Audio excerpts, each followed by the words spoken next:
So, welcome back from break. My name is Ms. Tiberio. I teach 6th grade science at Jane Addams Middle School. If you are not in my class and you are watching this for another school, welcome. Here's what we're going to do. We are going to continue with our weather patterns unit. This week, our goal is to finish chapter 1, take a short quiz to check for understanding, and start on chapter 2. So let's get our supplies together. You will need something to write with, your weather patterns packet for this week, or a notebook or piece of paper if you do not have a packet available.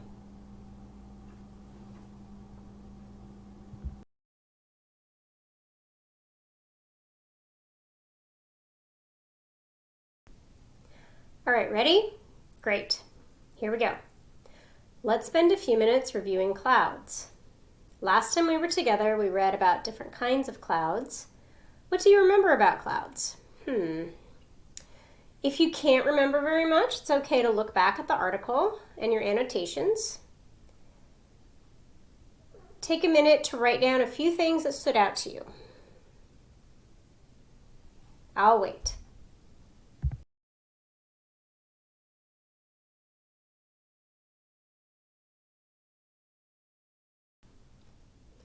All right, let's take a look at the vocabulary we have learned so far.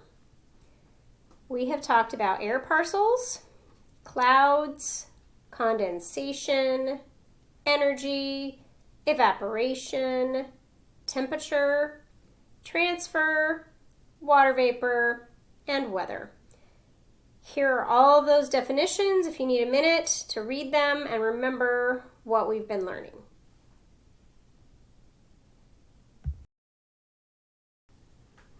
So our goal for this lesson is to investigate why clouds produce rain. We are going to do this by collecting some data from the sim and answering the questions, what makes an air parcel cool, and how does the energy change relate to the amount of rain that's going to fall? Think back to the experiment that we did with the 2 plastic bags. I hope you got a chance to do this experiment. We blew into them with our breath and sealed them, and one of them went into the refrigerator and the other was left out at room temperature. And then we waited for like 20 minutes and then we looked at them. Which one had more condensation, which you could see as little drops of water? And why do you think that one had more than the other bag?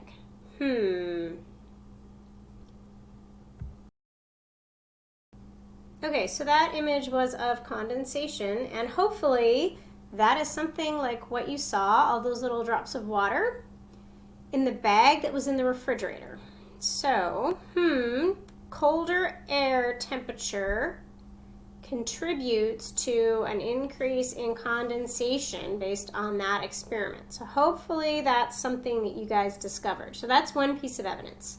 Another piece of evidence can be found in that article about clouds.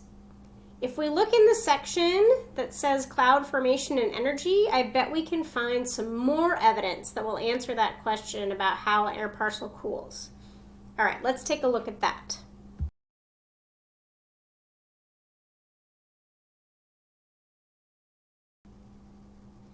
All right, so this section that I've highlighted here, what causes an air parcel to cool? It says the process is driven by energy.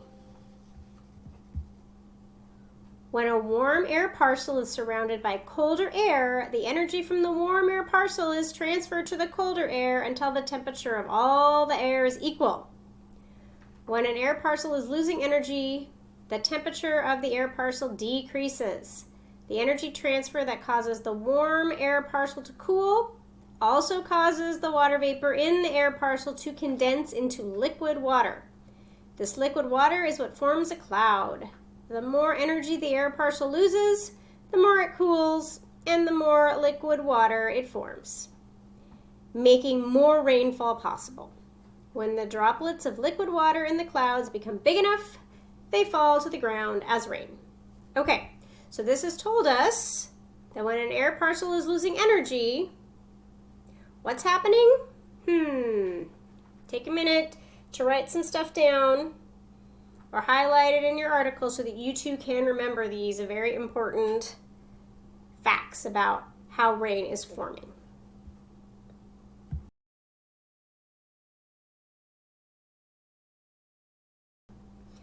All right, let's explore the sim.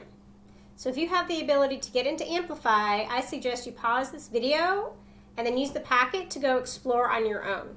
Then come back and check your answers. If you can't do that, then let's watch together as I pull up the sim and I'll show you how the energy change will lead to rain. Okay, so here's the sim. We have functions. Up here we can build, run, or analyze. We have a table in our packet where we can record our data. So let's set up the sim as directed, with the surrounding air temperature at negative 20 degrees Celsius and the air parcel at 25 degrees Celsius. And let's put the water vapor level around medium high. And then we'll see what happens when we run.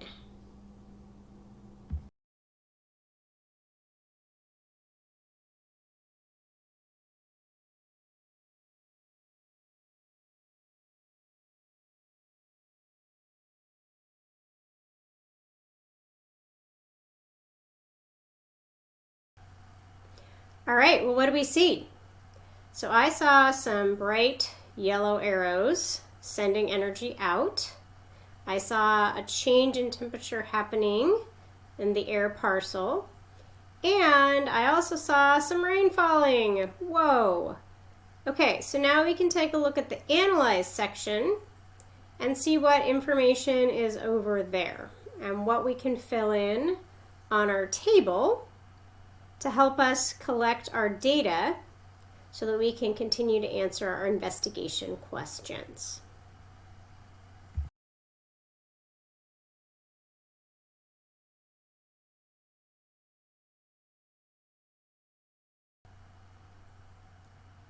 All right, so in the Analyze section, I noticed that it showed us the starting temperature, the final temperature, and the difference, or the change in temperature.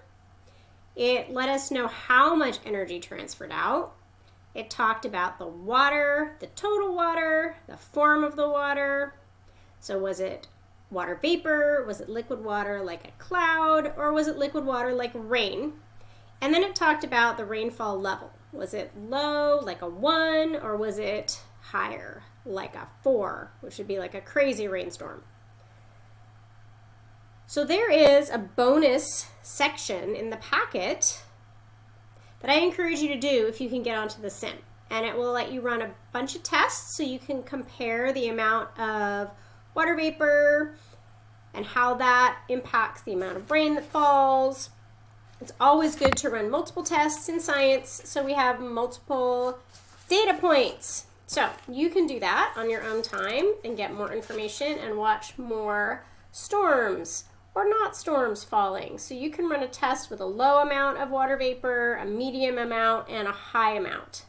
And that will give you lots of information about how much rain will fall depending on how much water is hanging around.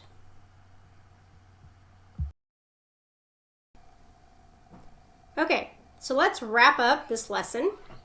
Our key concepts are 1. Energy transfers from warm air to cold air until the temperature becomes equal. This should be familiar as we covered this when we did thermal energy, right? Energy goes from hot to cold, warm to cold. And our second key concept for this unit, the more an air parcel loses energy and cools, the more rainfall can happen. And we saw that when we did our sim, and we also saw that when we read our article. Okay, let's see how we did on answering our investigation questions that we talked about at the beginning of our lesson. Air parcels cool as a result of energy transfer. Okay, so we answered some information about how air parcels cool. And the temperature of the air affects how much energy transfers. Okay, the amount of surface water available also affects the amount of water vapor, and all these things affect how much rain will fall.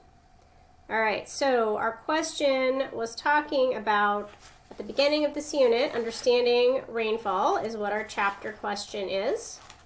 And specifically today, we were trying to figure out what makes an air parcel cool and the energy change and how that's connected to how much rain is going to fall.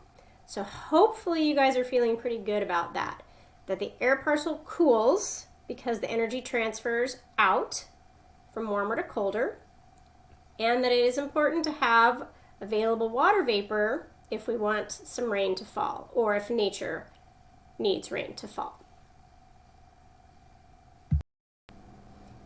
Okay, what's next? Coming up in lesson 1.6, we will look at specific data and we'll practice our CER, Claim Evidence Reasoning skills. Yay! All right, see you next time. Have a good day. Take care.